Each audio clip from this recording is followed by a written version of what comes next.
You know, over the years, I've probably had over half dozen of these little LX Mustangs. And they've always been a popular car. Even when they were brand new, they were hot. When I was in high school, when they were a few years old, they were popular. You know, when I was in my 20s, they were still popular for all those high schoolers that didn't grow up. And now they're classic cars, which makes me feel old as but they are getting collected. And now here I got another one again. And this one's probably one of the nicer ones that I've laid eyes on in the last 20 years. A 1993 LX in Reef Blue.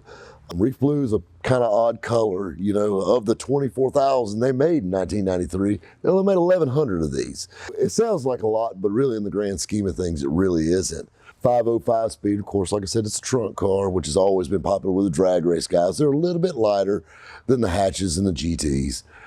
This is a far shot from stock, of course. It's been switched over 5-lug conversion, built 306, trick flow, everything on it, and absolutely immaculate. Just a cream puff car all the way around, and a mid-90s time capsule this car is.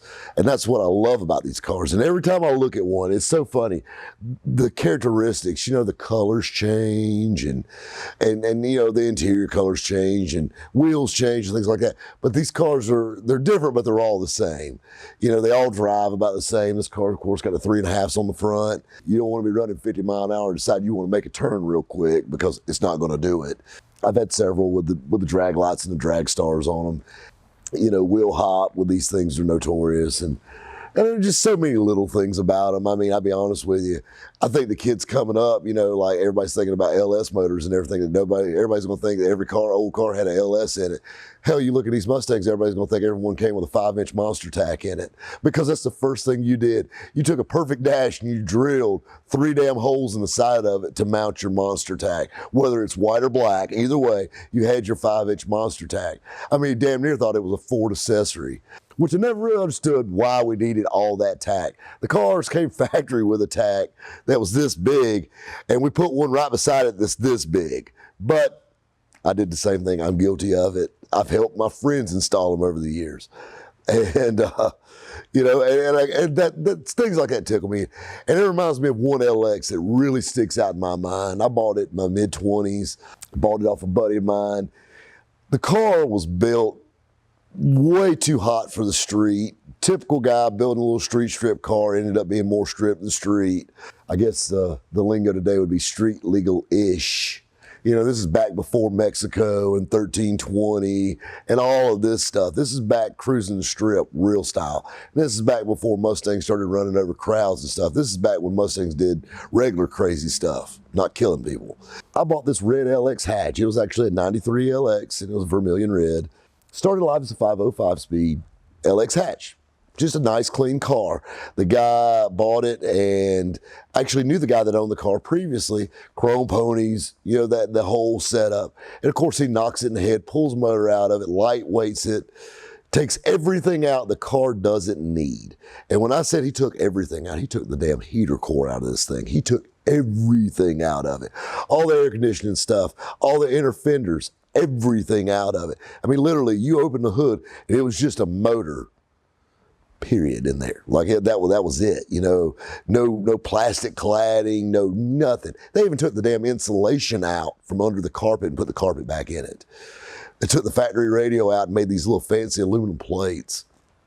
And of course, he did the drag lights, and this one's got the same treatment with the rear suspension, where it's got the airbag in the spring, and you know, to kind of tighten it up. They had that on there, and it had the pinion snubbers and the like the traction bars for these cars they made at the time. I think it was like, what's it, Central Engineering or whoever made those. But anyway, or Chassis Engineering rather.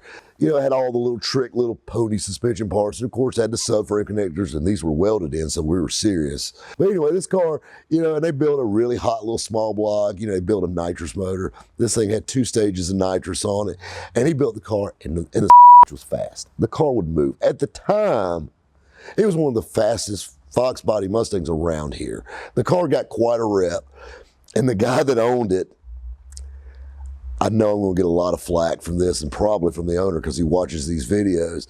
The guy that owned it, he got excited. When he got excited, he started stuttering. Well, I'll leave that there. So anyway, he takes this car down to an NMRA event at Silver Dollar Raceway in Georgia. He wins the damn show with it. This car is on the cover of, Mustang magazines and all this stuff. Well, a few months later, lo and behold, he needs some money. He decided he's going to start selling it. I heard about it. I went to look at it. And the car's sitting beside his house, outside. Didn't even have a garage. So we get the car and look at it, we finally agree on a price. And, so I told him I'll take it. So I come back the next day to pick the car up, and he goes, yeah, you can have the car, but the tack doesn't go with it. The big 5-inch monster tack. And I told him, I said, listen, so what are you talking about? I bought the whole damn car complete. He goes, yeah, but that tack belongs to my buddy Ricky. Well, this guy's already started stuttering. He's done got excited.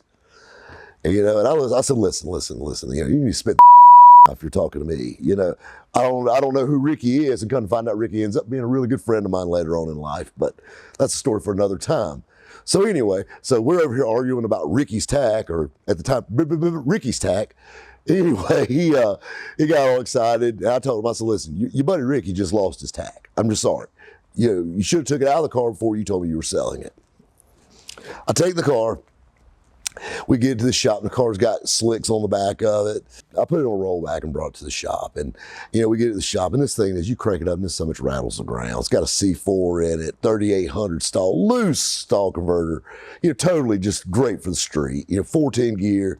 I mean, this thing literally just totes the wheels when you leave with it. The tires are hot, and I mean, here I am, I'm going to make the perfect street Mustang out of it. That was my mission. So I pulled up, this thing is knee deep in a brand new set of Hoosier slicks on the back of it. We pulled up, and we had some rough concrete right in front of the old shop we had, and my dad comes out, and he goes, where'd you buy this? And I told him, and he goes, is it fast? I said, it's pretty cocky. I said, I actually won an NMRA event. I was talking it up. Well, he didn't say anything. So I walked in the office, and next thing you know, I heard that Mustang, of course, long tube headers, Flowmasters, mufflers, this thing, turn downs. I mean, it rattled the ground. He fired it up. Next thing you know, this car had trans brake, line lock, all this stuff. My dad decides he's just going to start doing long smoky burnouts in it. Keep in mind, we're on this rough groove concrete. Not a smooth finished surface, not a, asphalt road. This rough, I mean, literally 2 notches above gravel, like stuck together gravel. It's just, just ruined the slicks on this car. These things were grooved. Just ruined the slicks on it. Dad gets out of the car, and I told him, I said, what the hell did you do? He said, slow as and walks off, ruins my tires right off the bat.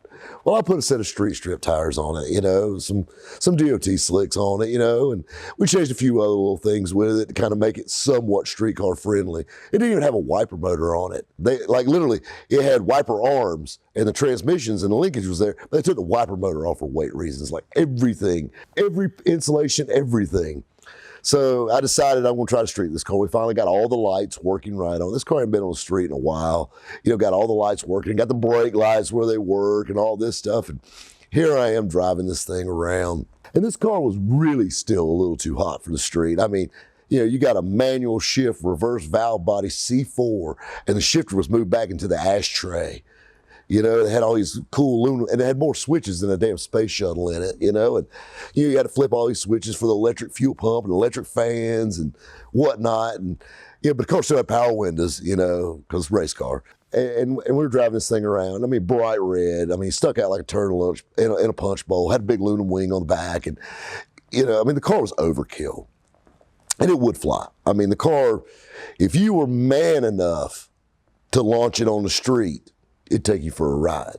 I played with it a little bit, but I didn't want to break the merchandise. I'm a flipper. I'm not a drag racer. So I bought this thing, and I take all my little pictures of it and all this stuff back in the day. And I'm talking about, this was before even the Sony Cybershot. I'm talking about, real camera pictures of it. So, get a little carbon proud of it, Well, I post it. Actually, I post it in a paper classified. God, I'm showing my age. A paper classified. Yes, kids, we actually used to post ads in newspapers, I know. We posted this thing on there, and I got a lot of response. Well, I actually had a guy call me up about it. And this is before MySpace. This is way back. So I had a guy call me up about it, and lo and behold, it's a guy I know. He was actually the parts man at a local Ford place. I said, well, crap, come on down to the house, check her out. He comes on down. It's a Saturday, and it's back when I had my old drop top red vet on the 20s. Hell, I had the Mustang sitting out front of the house. I was washing my vet, and I just started washing the car when he pulled up. And it was him and his wife. Come pulling up, later model Chevrolet truck, and gets out.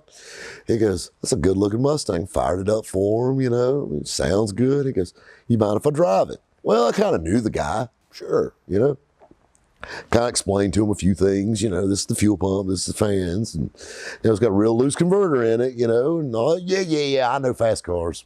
And I mean, keep in mind, like, this car's got Zeus fasteners on the hood. It's got Zeus, it's a race car. That's all it is at the end of the day. It's a race car that even was riding around on a paper tag that didn't even belong to the car. But he took it for a test drive. I think, hell, he'll just zip it up the road, Well, I hear the car, and I hear it drive off into the distance, going through the gears. Yeah. I'm washing my vet. Ain't worried about it. Well, get my vet washed. Not a big car, 20 minutes, 30 minutes. I'll start drying it down. He still isn't back. Well, hell, I take and put my top down. I had a date that night, so I put top down on my vet. And, hell, look, it's going on about an hour. Still haven't seen it. Haven't heard it. And, I don't know this guy from Adam's House Cat, other than just bumping into him at car shows. Starting to get a little nervous. And I was about to call. And I heard in the distance, pulls into my neighborhood, pulls in front of the house, and puts it up in park, and he goes, and shuts it off. He goes, I like it. He said, it might be a little too much car for me, though. Well, this time he's standing over here with me in my Corvette. The car's sitting right here in front of the house. His wife opens the back hatch on it. Keep in mind, there's 2 10-pound nitrous bottles sitting back there. And they get groceries out of the back of it. And I'm not talking about a bag of marshmallows. I'm talking about milk, ice cream, eggs, bread, a damn grocery trip. They drove a 6-second Mustang to the grocery store. Car's running off 110 and got, groceries for a damn week. She made probably 4 trips back and forth getting groceries out of the back of the car. And I'm thinking to myself, this literally, not a joyride, he took my damn car on a grocery trip. Well, I kept the car for a couple more weeks, had a guy call me up, another guy. Don't know who this guy is. Well, I learned my lesson on test drives. He came by and looked at it, and he said, I'll be the first to tell you I don't have any money. And I'm thinking, well, you're in the wrong damn place, bud. But he said, I got really good credit. I'm like, well, hey, credit's a good thing. So I drove this thing to a local credit union. And the banker came out and walked around it. And the first thing he said, is this car even remotely street legal? I said, of course it is. Of course it is. It's all look. He walks around it, and he loaned the boy $7,500 on this car right there at that credit union.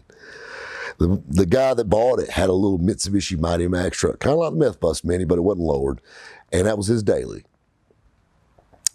He called me up probably about 3 months later in a little Mighty Max bed, and he needed a car to drive to work. He drove this thing to work for 2 months every day. Now keep in mind, this car has no heat, no wipers, sure as I ain't got no air, no insulation. Now you understand how loud this car gets inside and how hot the floorboards get. This is not a comfortable car by any stretch of imagination. If that was my only car I had to drive, I would walk. It is not a user-friendly automobile. This is, you drive it to the drag strip, you drop the air in your tires, and you pull it up to the line. That's what you do with it. You pump your tires back up, you drive it home. And hopefully you live close to the track. And this guy drove it every day. The car's changed hands a couple times since then. And it's kind of funny, like these old Mustangs never die. And the last time I saw it, they got vandalized. They were somewhere down like Irmo towards Columbia, South Carolina, was the next owner that had it. And the last time I saw it, the car had been egged. And the car was slick. It was a gorgeous car. It had been egged. And there was like little splotches all over it, like it had measles, because it ate the paint off of it, the egg did. The old Mustangs never die. There's no telling where the old LX is today. Probably a junkyard if it's Ford, but anyway. Guys, we'll catch you next time at Rabbit's Used Cars.